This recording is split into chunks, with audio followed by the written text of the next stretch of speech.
Support for this show, Politics Done Right, comes from politicsdoneright.com, publishers of How to Make America Utopia, Take Away the Economy from Those Who Rigged It, As I See It, Class Warfare, The Only Resort to Right-Wing Doom, It's Worth It, How to Talk to Your Right-Wing Relatives, Friends, and Neighbors, and other books written by Egberto Willis.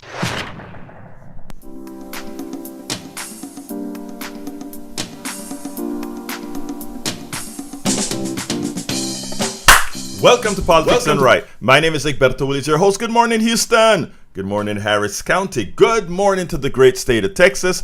Good morning to the entire United States of America. Good morning to the entire world. Folks, we're... Anyhow, we are going to have a great show for you today. Welcome to Politics Done Right. My name is Egberto Willis, your host. Good morning, Houston. Good morning, Harris County. Good morning to the great state of Texas. Good morning. It seems like we're having a bit of technical difficulties, but I will fix that immediately, folks. Folks, we're... Anyhow, we are going to have a great show for you today. Welcome to Politics Done Right. My name is Egberto Willis, your host. Good morning, Houston. Good morning, Harris County. Good morning to the great state of Texas. Good morning. It seems like we're having a bit of technical difficulties, but I will fix that immediately, folks. Egberto. What do you think, Jack?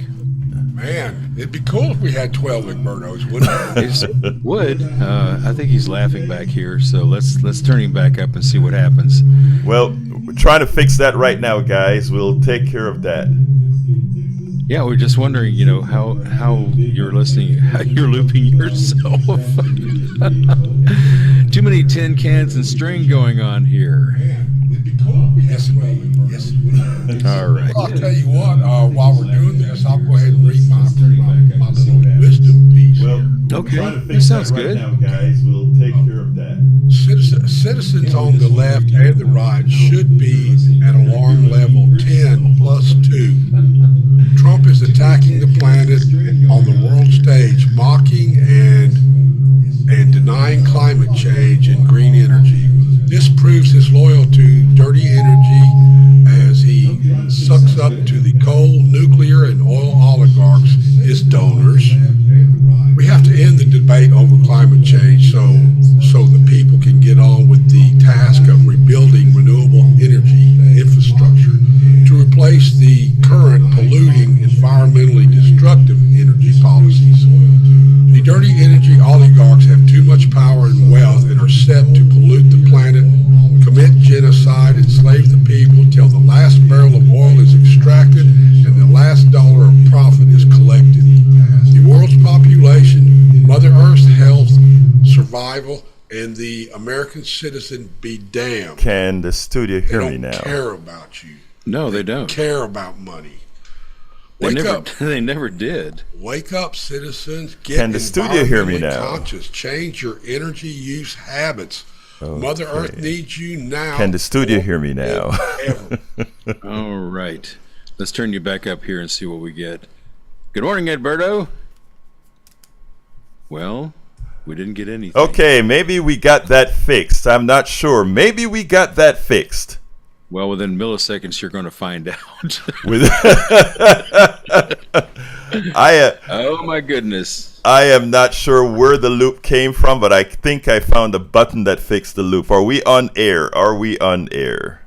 We are on air. Can you hear us? Yes, I can hear. Hey, guys, I am so apologetic for what just happened, but we're still trying to figure out which channels were looping on us. But we're back, and we're going to throw it to El Senor Howard Reynolds and Jack Van Bever in the studio. Well, we've already pretty much had our say while we were waiting on you. Jack read a soliloquy that was just absolutely... I just teared up when I heard it. Mother Earth, we love and need you. Yes, Let's we do. Take care of her. Well, our fearless leader yesterday told the European Union that their countries were going to hell and made all kinds of disparaging remarks about green energy and such. And most of those countries over there adapted pretty quickly to green energy because of all the cost of oil and stuff. And they're looking at it going, are you nuts? Yes, he is. Well, thank you for the answer, Jack. Yeah. But, such an embarrassment. I mean, how many more straws are we going to give this guy before we start demanding resignation? It's amazing. Yesterday, as I'm watching, and I watch the whole speech, and I have a piece of it to play for our audience. That piece that went out, and let me tell you something. I thought I was dreaming. I honestly thought this guy tell these guys, your countries are going to hell. I mean, I couldn't believe what I was hearing. And then he goes and he says green energy is a scam. Anyway, I have a piece to play for that when you guys are done. No sane president, no previous president, maybe except for him, for 45, would ever have the audacity to make such a statement. And it all being wrong. This is just a total embarrassment to America. Should be. Yeah. We have to start demanding resignation. Yeah. There's somebody who put in the chat yesterday, Article 25. So they'll never do that. They don't have the hustle to do it. They just don't. But however, Donald Trump may be the first president removed. I mean, what a legacy! The first president to be impeached twice. Now this. Okay. Well, to all of our Trump listeners, well, he's your Trump. All right, man. Look, let's go ahead and get started. First of all, apologies for the beginning. I got to go figure out at some point what what happened out there. Welcome aboard. LBW Professora is in the house. Cindy Adams is in the house. Says Trump is such an idiot, an embarrassment, and I can't say anything to that. Stephen Rosenzweig, welcome aboard. Charlotte, welcome aboard. Margaret Ryan, welcome aboard as well. Cheryl Elkins, I think I got you already. Senator General Antonio Gutierrez, opening statement needs to be read, period, full stop. Yes, I know. It was really, really good. Now, going to the other chat, want to say hello to Joe from Los Angeles, California. Lee the Beer Cat from Austin, Texas. Welcome aboard, guys. Anyway, I want to play you a piece that I did yesterday. Danielle Allen, Midian, welcome aboard. I want to do a piece that I did yesterday in the morning show. It's a 12-minute piece, but it has a piece of his environmental speech, and then we're going to talk a little bit about what countries around are doing. So let's go ahead and tackle that now, and then we'll continue thereafter. Hopefully we won't get a loop again, but we'll see. We'll see. Donald Trump continues to be an embarrassment. He appeared at the UN today, and the rambling speech that he gave was embarrassing. He showed that he is he's not in mental decline, he's already mentally declined. Moreover, it is showed that he cannot keep any sort of cohesive message, and he was all over the place. But one of the things that it shows is that he is, in fact, somebody who is a white nationalist. But above and beyond that, his stance on climate could never be clearer as far as what he intends to do. And he pointed out that in America, he will not allow the green energy industry to flourish. It's not going to happen. And he attacked, he embarrassed foreign countries who've invested in that. I want you to listen. And by the way, he called climate change a hoax. He called as well green energy a scam. I want you, it's funny coming from the biggest scammer there is, right? But anyhow, I want you to listen to this and we'll take it on the other side.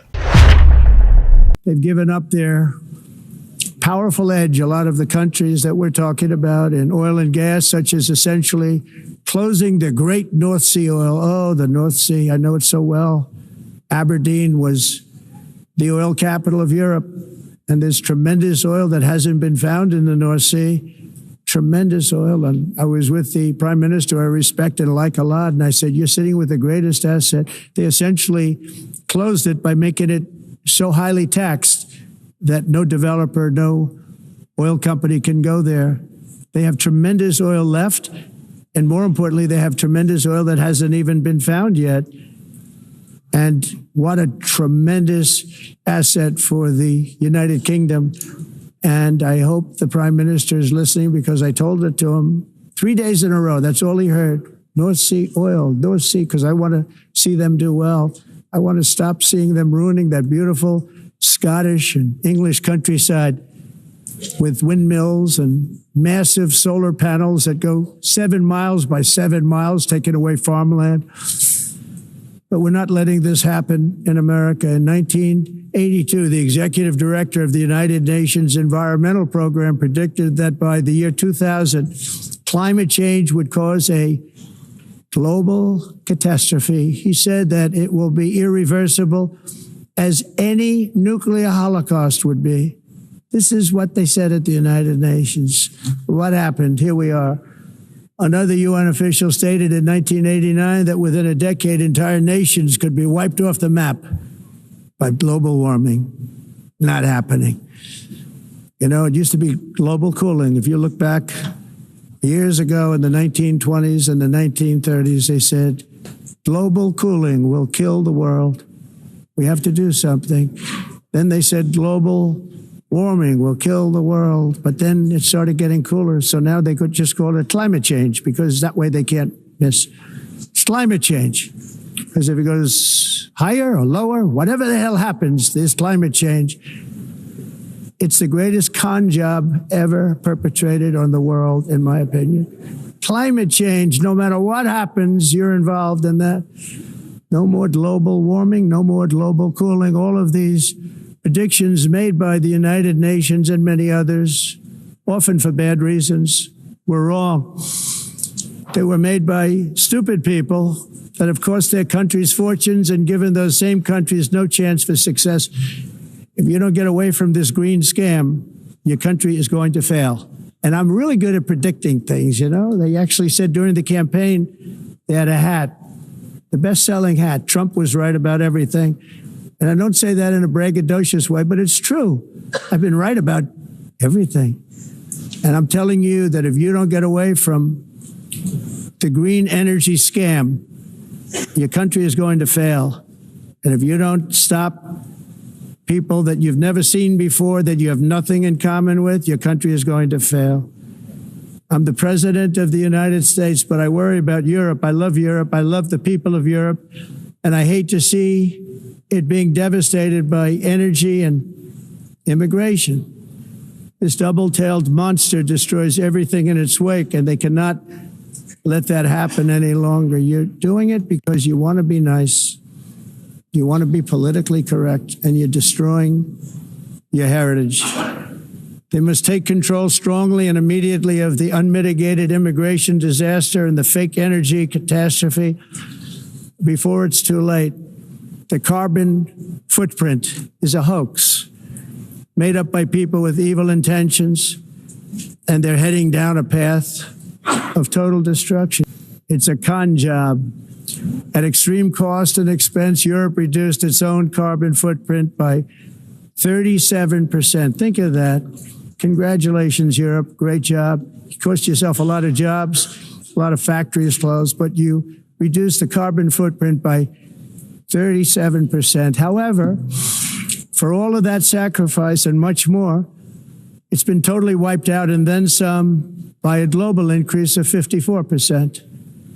Much of it coming from China and other countries that are thriving around China, which now produces more CO2 than all the other developed nations in the world. So all of these countries are working so hard on the carbon footprint, which is nonsense, by the way. It's nonsense. You know, it's interesting. In the United States, we have still radicalized environmentalists, and they want the factories to stop. Everything should stop. No more cows. We don't want cows anymore. I guess they want to kill all the cows. They want to do things that are just unbelievable, and you have it too. But, you know, we have a border, strong, and we have a shape, and that shape doesn't just go straight up. That shape is amorphous when it comes to the atmosphere. And if we had the most clean air, and I think we do, we have very clean air. We have the cleanest air we've had in many, many years. But the problem is that other countries, like China, which has air that's a little bit rough, it blows. And no matter what you're doing down here, the air up here tends to get very dirty because it comes in from other countries where their air isn't so clean. And the environmentalists refuse to acknowledge that. The whole thing is crazy. The primary effect of these brutal green energy policies has not been to help the environment, but to redistribute manufacturing and industrial activity from developed countries that follow the insane rules that are put down to polluting countries that break the rules and are making a fortune. They're making a fortune. European electricity bills are now 4 to 5 times more expensive than those in China and 2 to 3 times higher than the United States. And our bills are coming way down. You probably see that our gasoline prices are way down. You know, we have an expression, drill, baby, drill. And that's what we're doing. We're going to be much lower in a year from now. But they've come way down over the last year. As a result, every air conditioner is like very uncommon to see one in some of these countries because the electric costs are so high. I want to pick up on something first. I want to get a few things out of the way. When he criticized Europe for having energy, dropping carbon consumption or carbon output by 37%, while the rest of the world increases by 50-something%, it's misleading. When he tries to make it seem like we are offloading, that these other countries that are now producing more carbon in the air is such a bad thing, it is, but as if it's done on purpose or whatever. Let's clear a few things up. America decided to offshore its manufacturing. Had America not offshored its manufacturing, a lot of the energy used for the vast amount of products that enter this country, manufactured overseas, all of that carbon thrown into the air would have been generated in America. So while we are taking kudos for reducing our carbon footprint, the reality is all we did was offshore our carbon footprint with all the things that are manufactured for us. Secondly, if we look at who should pay for the carbon in the air, let's remember something.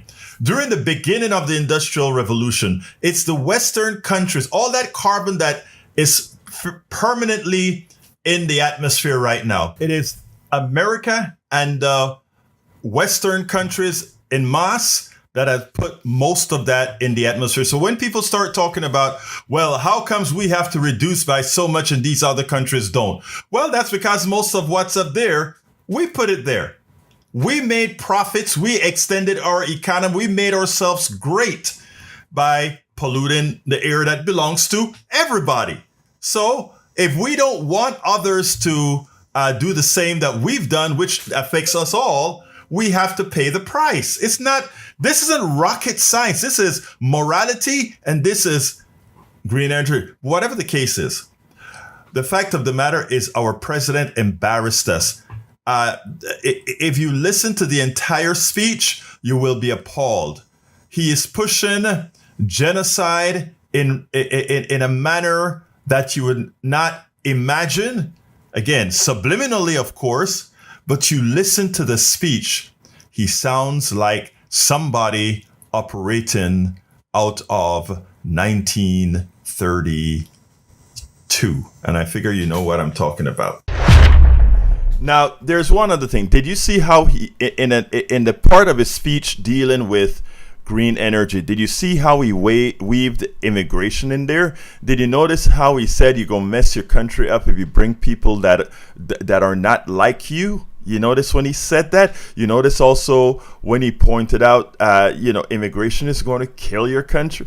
You sit down and you listen to what this guy, his mission is oil, get rid of green energy for the $1 billion that the oil company gave him, as well, or however many hundreds of millions they gave him, as well as making the immigrants the kicking tools. It's amazing because some of the countries that he's telling that to, remember, they are the ones who went into Africa and colonized it, right?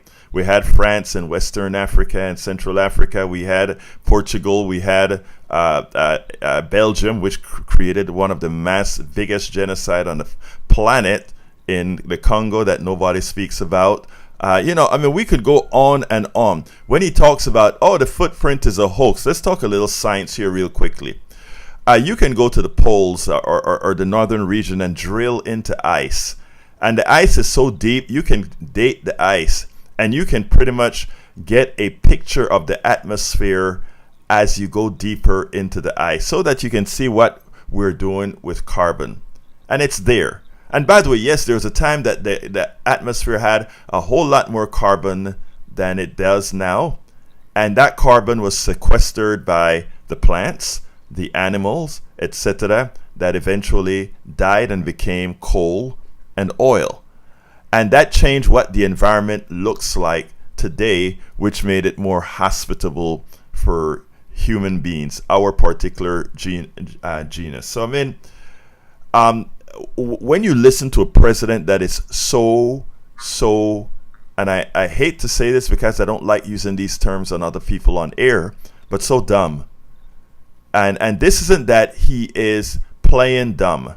There are a lot of people that work for this president who, in order to favor them, they try to dumb themselves down. This guy, that is who he is. And it's shameful for the whole entire country that this is what we have to live through. But we are the ones responsible for doing this. And we are the ones that are going to be responsible for turning this country around. Unfortunately, all of us, those who voted for him, those who didn't vote for him, will have to pay the price. And unfortunately, many of you will die because of your vote. And I don't mean that figuratively. I mean that literally. Many will die because of their vote. I repeat that, and I want it to be very, very clear. Many will die because of their vote.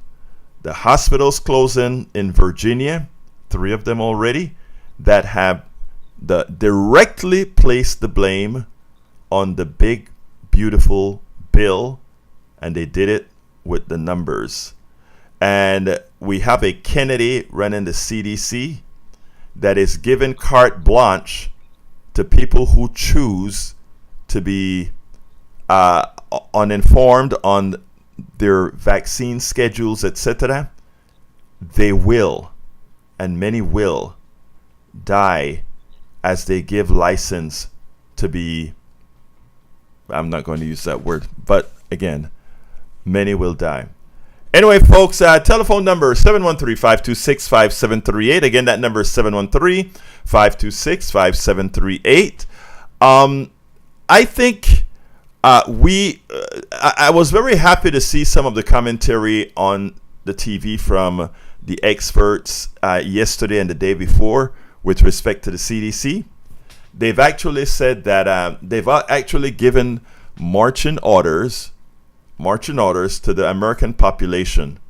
At this point in our history, you should disregard anything coming out of the CDC. We will have different organizations like the pediatric organizations and others that will be given appropriate advice on how to ensure your children are appropriately vaccinated, how to ensure your children are taken care of, and for adults, what are the things. There will be organizations as well to supplement, to go not go beyond after one disregards the CDC, because at this point we do not have an effective CDC, an effective HHS. We don't. All right, we have John Davis says China is aggressively switching to clean energy. Yes, I am glad you pointed that out because I intended to give you guys some numbers after I played that disaster. And if you hadn't reminded me, John Davis, I would not have gone and pulled out. Let me get to my. I did some research last night on ChatGPT for energy consumption, and I just want to let you guys know a few things because the misinformation was ridiculous. I first did a search about what countries are producing the most amount of energy by renewables, meaning wind, solar power, geothermal, etc. It turns out Brazil is producing 88.9% of its electricity renewable. Think about that. That means no oil burned to produce its electricity, renewable. Norway is 98.99%. Canada is 66.5%. This is electrical generation. Colombia 74.75%. Panama 97% of its energy produced. I mean, it's electricity renewable. But that wasn't a good enough question that I asked ChatGPT. So I did a little bit more research and I said, I don't want to just talk about energy generation. I want to talk about energy usage because while you can get energy by electricity is great, if you have a lot of cars using gasoline, a lot of factories using oil, a lot of your trolleys using bunker C or whatever, it defeats the purpose. So I did another research here. And the next question that I asked was, okay, I'm not just talking about electricity. I want you to aggregate the papers so that we can figure out what countries are best in using renewables. And I think you will be kind of shocked. Iceland, 83% of all energy consumption, 83% is done by renewables. Laos, 73% of all energy consumption is renewable. Sweden, 66.4% of all energy is renewable. Remember, that means that the source, the input for their energy generation is, guess what? Virtually free. Not completely true, right? Because you got to pay for the solar panels, the air, the blades, and all of that. But once in supply, it's just about maintenance. Think about the savings to the American people if we were to get somewhere there. Norway, 61%. Paraguay, 58%. Finland, 50%. Brazil, 50%. Costa Rica, 47%. We have Austria, 33%. And where does the United States lie? Much below them all. So, while these other countries are making progress using science, we continue to falter. All right, let's go to Patrick, line 1. Come on in, Patrick.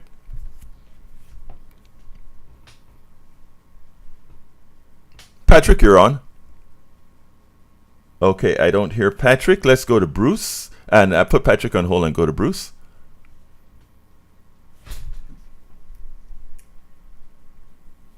Bruce, you're on. Okay, am I studio? Are you guys hearing something that I'm not? No, we're not actually hearing anything from the phones. Okay. So let's see about correcting that. Okay, no problem. We'll yesterday. Not a problem. Not a problem. We have a few technical issues, folks, so we'll try to work on those as I continue. Stephen Rosenweig is actually correct. He says big oil is behind Trump. But my God, I don't think somebody that has been paid off by the oil industry has been as effective as Donald Trump is by simply calling things out so wrongly that way. So, I mean, I find that astounding. We also have from LBW says, if I had $1,000 for every contradiction, I could retire. LBW La Profesora, you're absolutely right about that. John Davis says that the green energy scam is making huge profits and saving consumers billions. Absolutely. And it's not only saving billions, it is also in the process cleaning up the air. Let me tell you, as you stop putting carbon into the air, a lot of that carbon gets sequestered. I mean, a lot of times not the best way, right? Because a lot of the sequestration of carbon in the air actually finds itself in the ocean.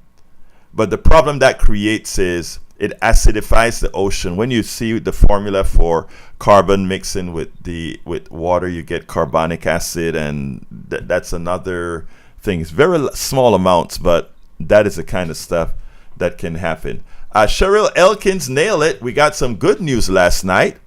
Adelita Grijalva won last night. And what that means is a gap in Congress has closed a bit. But it also has another implication. That discharge petition that was issued by Rokana, and I don't remember the name of the Republican, that goes through, which means a vote will be held on the discharge petition to see the Epstein's papers. Unfortunately, that has to go to the Senate as well, and it doesn't stand a chance in the Senate. But there will be a precedent set in the House that points that out. Just chime in for me, Howard, whenever the phones are, if the phones, we get the phones up, please, my dear brother. We're working on it. Excellent. Mary B says Cheryl, yay. She's right about that. All right, guys. I want to play another piece. This one is about 8 minutes and change. Actually, it's about 8 minutes and a little over 8 minutes. And this is about China and even a little new energy and what they're doing, because we are falling behind, and China has actually started gloating about it. I want you to listen to this, and then we'll take it on the other side. Before I bring anything to you guys on TikTok, I fact check it to make sure. I even fact check ChatGPT, okay? Because I want to make sure to be as accurate with you guys as I can. I make a mistake here and there every so often, but I try to fact check all of the time. But I want you to listen to this. And after you listen to this, I'm going to bring up something that I went ahead and researched. This is insane. Over 7,000 Chinese EVs just showed up in Brazil. But here's the twist. They didn't get unloaded. They drove off the ship themselves. Seriously. A few days ago, this giant ship pulled into Itajaí port. BYD's own ship, the Shenzhen. It's 200 meters long, 38 meters wide. Basically a 60-story building on water. But the real shock? It carried 7,292 electric cars, all made in China. Not parts, not containers. A full-blown EV army. Dock workers were like, this isn't shipping. This is a landing. And no cranes were used. The ship has ramps, front, back, both sides. It's called row, roll on, roll off. The cars just drive off in a line, about 100 cars per hour, like leaving a parking garage. So why go all out? Because BYD's Brazil factory isn't ready yet, and instead of waiting, they said, fine, we'll build ships and deliver cars ourselves. Other car companies use shipping firms. BYD, they built a fleet. And Shenzhen, that's just the start. More are coming. Changsha, Xi'an, 8 ships total, a full-on EV navy. This isn't just exporting cars, it's China saying, we don't just make cars, we control the road and the sea. Now here's the real question. If a BYD EV pulled up in your city, would you drive one? Comment below. Down. The reason I brought this up was to make several points and to show you the difference in economies, all right?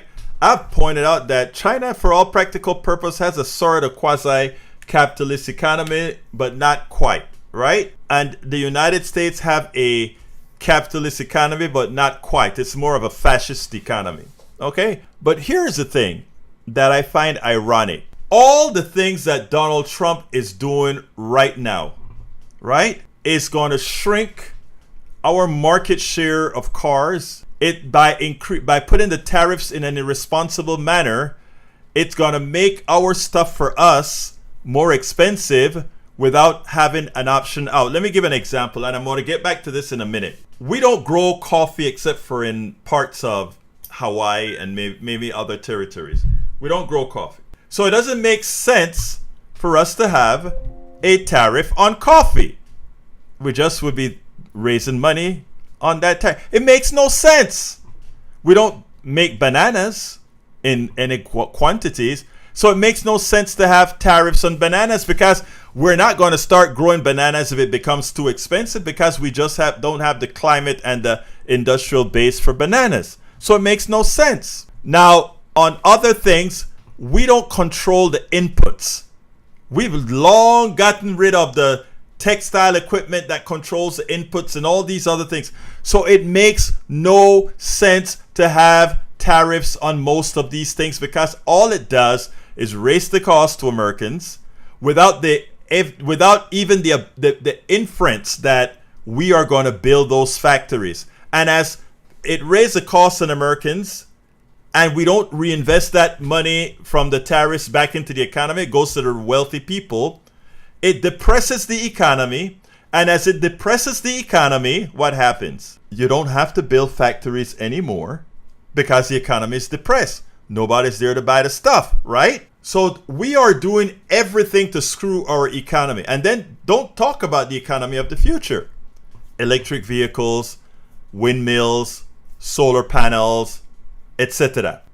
These guys are building in Panama, inside of Brazil, even in Mexico, docks that are amenable to these kinds of technologies. We don't even build the ships that we import stuff on, right? So here you have BYD. You remember what happened during the pandemic? Where because we were dependent on so many other pieces, we were insecure. Well, look at the ingenuity of Chinese companies. BYD have its own fleet to move its own products, cars, electric cars around the world. So here these people are investing in electric cars, investing in batteries, investing in transporting these cars to the final market. And we are arguing about tariffs. And we are arguing about gender. And we are arguing about all these other silly things. As Donald Trump sells access to TikTok. As Donald Trump sells access to media. If one of the reasons I do this program, and I ask all of you guys to share it as well, of course, is to hope that we can get people to start critically thinking. Now look, there are some that are allergic to critical thinking. Critical thinking is like kryptonite to them. And I see a couple in the news feed here. But that's not who we're trying to talk to. We're trying to talk to people who can actually go another level of indirection in their thinking. To be able to say, oh my God, Donald Trump is not just stalling our progress. He's actually pulling us backwards. With all those plants that are closing down in Maine, the solar panels and the windmills that are on the East Coast that are shutting down and no longer subsidized to give them the power up. For all of this that is occurring, folks, as slowly with China's Belt and Roads, with China populating the world with well-priced EVs and over and over doing the right thing. What is sad is that we have allowed what in the old days would have called the know-nothings. We have allowed the know-nothings to take control of this country. The know-nothings of taking control of this country. And it's harming us to the core. And it will render us... Do you remember we used to like to call Russia the gas station of the world? It's just a superpower that's a gas station. We're going to be just a superpower that's a military machine. If you want a war, hire us. We'll fight. We'll provide all the arms and all of that, but that's all we're going to be good for. And it's going to be raw arms as well. But good innovation, it's no longer going to be coming from here. Let me give another good example as to this. Right now, we are lacking in our educational system. Okay? So in order to move forward quickly in programming, quickly in all these things, yes, we have to develop these people in our own schools. But we've been importing a lot of these people from foreign lands. Doctors, nurses, engineers, computer programmers. Why? Because our STEM suck. You can ask the teachers in our chat how hard it is because we've been cutting budgets for education as the wealthy gets wealthier. So we have had to import our intellect. And it shows with some of the folks that we have here, right? We have had to import our intellect. And what did Trump do today? $100,000 for an H1B visa. So now they're going to charge companies, which means only big companies going to be able to afford this, to bring thinking people into our domain, in our country. It's almost like Donald Trump is attempting to create a depression. And it's not going to be worldwide. It's not going to be worldwide. It's almost like he's trying to create a United States depression. And in doing so, then buying up everything. We are in such dire straits right now. And what we have people like Cindy and others doing is great work, but we have so much more to do. Patrick Magner says most high-level PhD graduates were immigrants. Imagine that. So, folks, let me just say this, right? We have a lot of work to do, but we can do it. And I want to urge all of you not to be despaired, but to hold, like Cindy and her court have, hold the bull by the horns. Hold the bull by the horns. And yes, let me tell you, critical thinking and appropriate voting. I heard an expert on TV said, before this stuff goes completely south, we have about a year. I think for him, it's that sort of wishful thinking. We don't have a year. We have now. Now it's the time that folks need to be talking to their neighbors.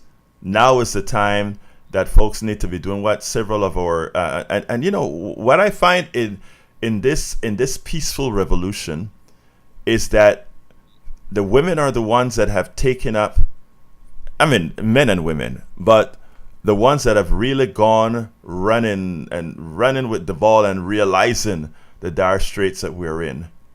A lot of women doing the job, to which I think we owe a big thank you for. It seems like women in understanding that this is a way backwards and remembering what it actually means, because again, women have had to fight so hard for at some level of equity, and they're still fighting. And they understand that what these troglodytes are trying to do right now, all these folks on the right with the mental control to tell a woman her place is barefoot and pregnant, to tell herself she has to be submissive to some man. All these things that are happening right now, women are starting to wake up and see it, including those who voted inappropriately and are realizing that, again, many have voted for their own demise. And I don't say that lightly. I say that literally, not figuratively, literally. Can women fight? Is what Stephen Rosenzweig says. You damn right they can. You know how we know? Because they're the ones leading right now. They are the ones leading right now. And we better be there to support that work. We better be there. I interviewed one of our leaders in Kingwood, and I was still in the audience as I interviewed her. People loved the interview. I looked at her and I said, when these women call, I am ready to say, how high do you need me to jump? What do you need me to do? Let's get busy and let's go doing it. Let's get busy. Let's get it done. Anyway, folks, the last subject that I want to talk about is about the declaration of Antifa. And let me tell a lot of women that are on the line fighting, that is also an attack on you. Since you are having the heavy load right now, lifting the heavy load right now, don't think this order that's coming out it's not going to hit you. It will hit you hard. Because this Antifa thing that they're talking about, there's no group. Donald Trump wrote an order, another executive order, naming Antifa a terrorist organization. The people in the White House are so ill-informed. Some of them are doing it maliciously, but they're so ill-informed. They don't understand that Antifa is not an organization. Therefore, stating that you're declaring Antifa a terrorist organization really makes no sense. All it says is anybody that you manhandle in the field, you name it Antifa, and then you get a chance to say declare the terrorist organization, and all the laws that go away when dealing with terrorist organizations go away for you. Remember that. And again, when you understand that is what they're doing inside of the White House, you understand what's going on. And that is why, yes, Antifa means anti-fascist, Cheryl. And that is why it is important that the ACLU right now go and challenge that order immediately. I don't know what the law is. I don't know if they have to wait until somebody is sanctioned under that law before they can actually take it to court. I don't know. I probably should find that out at some time. But that is something that we have to look into. I want to bring out the article that was talking about that. It says, Trump Antifa order seen as a weapon to attack left-wing speech protests.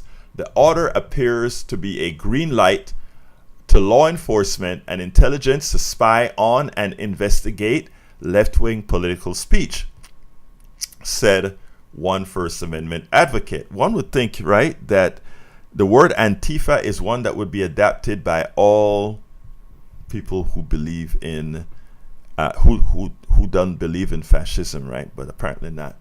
The executive order issued by the U.S. President Donald Trump Monday evening claimed a legal authority that the president does not have to designate the Antifa movement as a domestic terrorist organization, despite the fact no central group exists to assign the designation to, but rights advocates said Trump's claims about Antifa weren't the point of the order, which is what I was mentioning before.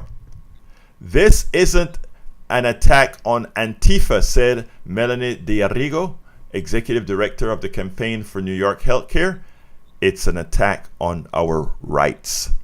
The executive order states that Antifa, a portmanteau of the term anti-fascist, will be designated a domestic terrorist organization. The movement is comprised of autonomous individuals and loosely affiliated groups who oppose fascism, but has no central organizational structure or leaders. People associated with the movement mobilized in 2017 to oppose the white nationalists Unite the Right rally in Charlottesville, Virginia, where a nonviolent anti-racist protester, Heather Heyer, was killed by a white supremacist who rammed a car into a group of demonstrators. The order, the president pinned blame for a pattern of political violence on anti-fascist protesters and organizers, and pledged that the executive branch will utilize, and this is it here, will utilize all applicable authorities to investigate, disrupt, and dismantle any and all illegal operations, especially those involving terrorist actions conducted by Antifa or here it is, or any person claiming to act on behalf of Antifa. And that's the magic in the order that he thinks he will be able to use.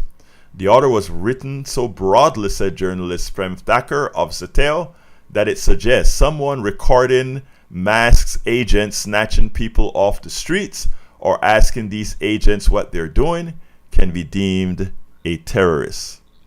It is amazing what they're doing. You know what is also funny? That the person that is supposed to be deporting these people is now found to have taken $50,000 as a semen bribe. Wow. We have a hell of a system right now, and you know, it is amazing that we don't see what it is. All right, Mary B says President Ankles We'll keep trying, but we'll keep fighting and using our economic strength. So I agree. And like I said, I am so proud of what everybody's doing. But specifically, I'm so proud of how women are stepping up. Cheryl Elkin says, it's an excuse to label anyone who stands up to the fascist regime as a terrorist. And Cheryl Elkin says, we are spitting mad. We will not yield. We need to keep pressure on and be visible with our neighbors. You know, our court in Kingwood, they're actually going out there fearlessly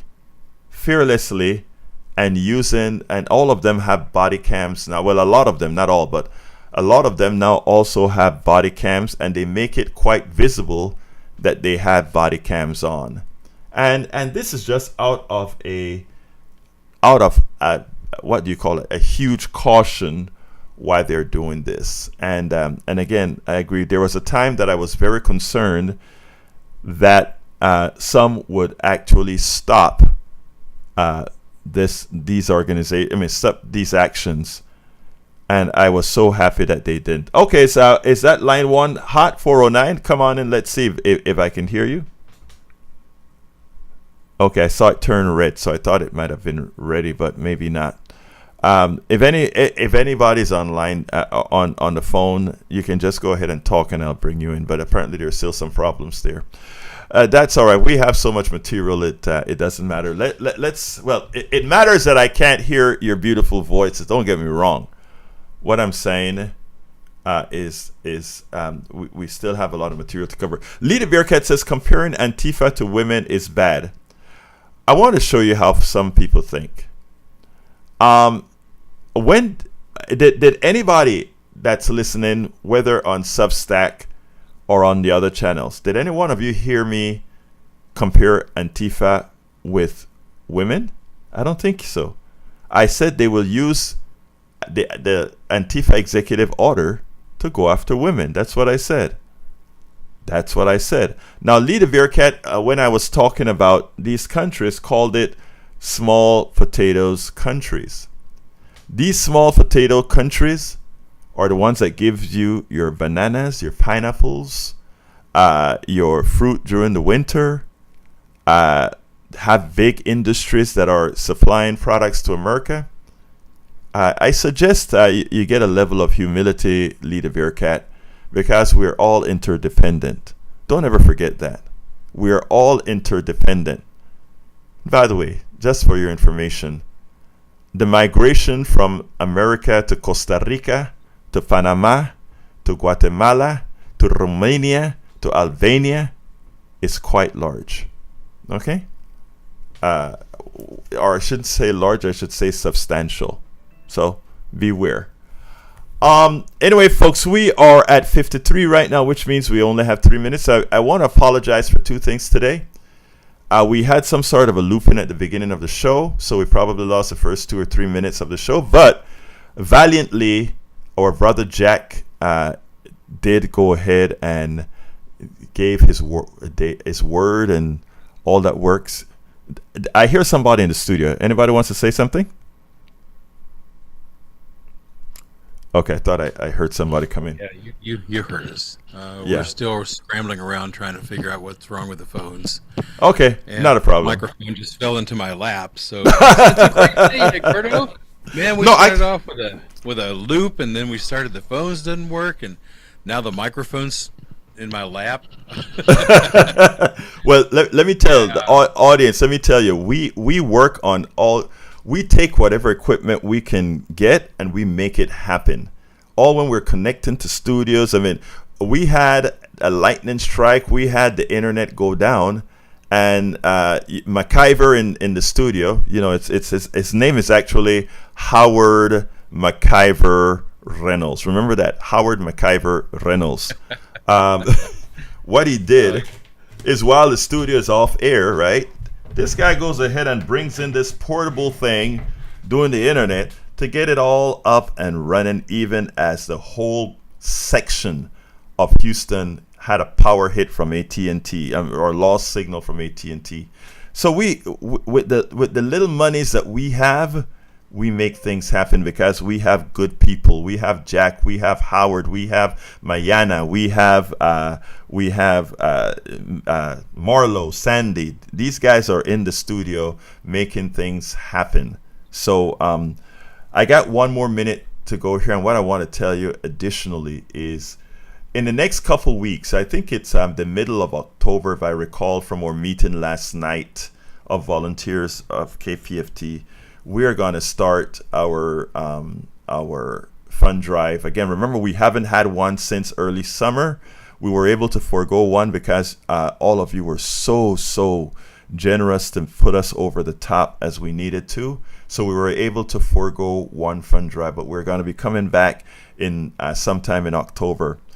I'm just kind of preparing you to tell you that I am going to try to be as short as possible on our show with the fund drive, if people just call in and make your pledges quickly, and so we can get to programming. Because as soon as I make my quota and a little bit over for the day, I will really try to go ahead and get to as much programming as possible. So I'm just preparing you for that, to say, please remember, October is coming. Those of you who are better off during these times, please go ahead and make sure we stay on air. Yesterday, there was a lady on TV that came and said, mainstream media, what Trump is doing is killing it, but at least we have independent media. And when she said that on MSNBC, it brought warmth to my heart, because they're really seeing now the importance of independent media. So please remember, I'm running out of time. Studio, come on in. Well, that's about it. We're going to be scrambling around trying to fix the phones before we have conversations, or maybe we won't have conversations. I don't know. We'll find out. I have all the faith in you guys. Anyway, folks, I love you all. The rest of the program is at politicsdoneright.com/newsletter, politicsdoneright.com/newsletters. Write me directly at kpft@politicsdoneright.com. Love you all. My name is Egberto Willis. This is Politics Done Right, and you guys know how I end this baby. I am what? Out! You're listening to the American Democracy Minute, keeping your government by and for the people. President Donald Trump's March 25th executive order on elections, attempting to override the U.S. Constitution